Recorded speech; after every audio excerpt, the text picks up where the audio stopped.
அனைவருக்கும் வணக்கம். விஜய்க்கு மல்லி மேல ரொம்ப கோபம் இருக்கும் அப்படின்னு நினைச்சேன். ஆனா அந்த மாரி பெருசா இல்ல. ஆனா விஜய்க்கு கோபம் எல்லாமே அவங்க அண்ணன் மேல பாபு தான். அதனால தான் மல்லிய வந்து இங்க வீட்டுக்கே கூட்டு வராங்க. ஏன்னா கதிரேசன் வந்து என்ன சொல்லியிருந்தாரு அப்படின்னா, இந்த மல்லிய வந்து நீங்க கூட்டு வரக்கூடாது அப்படின்னு சொல்லியிருந்தாங்க.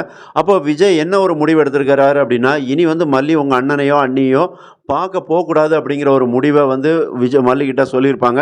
இத நீ செஞ்சாகணும் அப்படின்னு இருக்காங்க. அப்போ மல்லிக்கு இந்த வீட்ல அடுத்ததா என்ன நடக்க போகுது அப்படிங்கிற பெரிய எதிர்பார்ப்பு இருக்கு. அதாவது இப்போ ஒரு ரூ. 50,00,000 பணம் வந்து கதிரேசனுக்கு காணாம போச்சுது.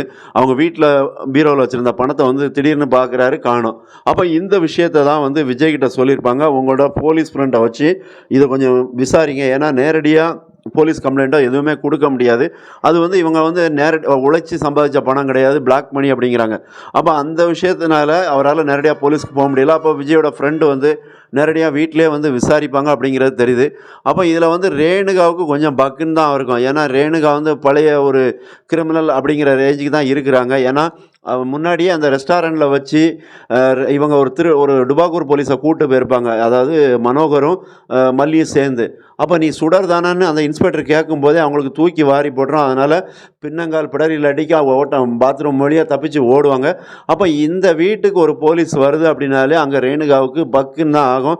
எங்க நம்மள விசாரிச்சுருவாங்களோ அப்படிங்கிற ஒரு பயம் இருக்க தான் செய்யுது. இன்னொரு பக்கம் என்னன்னா, அந்த பணத்த திருடி ரேணுகா எங்கன்னா ரகு கிட்ட தான் குடுத்து வச்சிருக்காங்க. ரகு இப்போ உஷாராவுதாங்க. இனி வந்து அ ரேணுகா என்ன முடிவு எடுப்பாங்க அப்படிங்கிறத ரகு ஓரளவு கெஸ் பண்ணி வச்சிருக்கிறாரு. அப்ப இந்த கல்யாணம் நடக்கல அப்படிங்கும்போது ரேணுகா மறுபடியும் நம்மட்ட வந்து பணத்த பிரிச்சு குடு.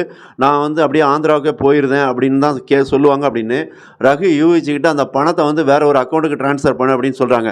அப்ப இதெல்லாம் வச்சு பார்க்கும்போது அந்த போலீஸ் இன்ஸ்பெக்டர் வந்து வீட்ல செக் பண்ணுவாங்க. அதே நேரத்தில இவங்க அக்கவுண்ட்ட ஒவ்வொருத்தர் அக்கவுண்ட்டையும் செக் பண்ணாலும் அங்க இருக்க போறதில்ல. அப்ப இதில என்னன்னா, ஒருவேள போலீஸ் வந்து இந்த சுடர் தான் இவங்க அப்படின்னு கண்டுபிடிச்சிட்டாங்கன்னா, நேரா எங்க போவாங்கன்னா, ரகுவோட வீட்டுக்கு தான் போவாங்க. அதாவது ரேணுகா எங்கெங்க போயிருக்காங்க அப்படிங்கிறத ஃபாலோ பண்ணி போனாங்கன்னா, ரகுவோட வீட்டுக்கு தான் போய் அங்க செக் பண்ணுவாங்க. அங்க எதுவுமே இருக்காது. ஏன்னா, இவங்க அந்த பணத்த தான் மாத்திட்டாங்க. அப்படிங்கும்போது பணம் அங்க கிடைக்காது. அப்படி இல்லாத பட்சத்தில என்ன பண்ணுவாங்க அப்படின்னா, இந்த பழிய மல்லி மேல போடணும் அப்படின்னு ரேணுகா நெனச்சு முடிவு பண்ணாங்க அப்படின்னா, அந்த பணத்த கொண்டு அப்படியே வந்து பாபு வீட்ல கொண்டு வைக்கக்கூடிய ஒரு வாய்ப்பு இருக்கு அப்படிங்கிற மாரி தான் தெரியுது. ஏன்னா, இப்ப விஜய் வேற பாபு மேல கடும் கோபத்துல இருக்கிறாங்க. அப்ப இந்த சமயத்துல பாபுக்கும் மல்லிக்குமான ஒரு விரிசல உருவாக்கணும். ஏன்னா, வெளியில இருந்து இவங்க தான் மல்லிக்கு எல்லா சப்போர்ட்டும் பண்ணுதாங்க. நாகு, பாபு, மனோகர் எல்லாம். அப்ப இவங்கள பிரிக்கிறதுக்கு ஒரு வழி, அவங்க மேல ஒரு திருட்டு பழிய தூக்கி போட்டாச்சுன்னா, ஆட்டோமேட்டிக்கா அவங்க நம்ம வீட்டு விஷயத்துல எதுலயும் தலையிட மாட்டாங்க அப்படின்னு ரேணுகா நினைக்காங்க. அப்ப ஈஸியா விஜய மறுபடியும் நமக்கு கைக்குள்ள கொண்டு வரலாம் அப்படிங்கிற ஒரு எண்ணம் ரேணுகா மனசுல ஓடிச்சுது அப்படின்னா, ரகு கிட்ட பேசி அந்த பணத்த அந்த மாரி பண்ணுவாங்க. அப்போ மல்லி மாட்டக்கூடிய ஒரு வாய்ப்பு இருக்கு.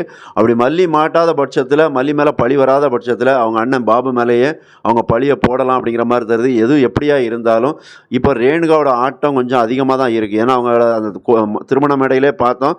அவங்க எந்த அளவுக்கு அழுது புலம்பி ஒரு டிராமா பண்ணாங்க அப்படிங்கிறத மறக்காம சேனல சப்ஸ்கிரைப் பண்ணுங்க, கமெண்ட் பண்ணுங்க, லைக் பண்ணுங்க. நன்றி.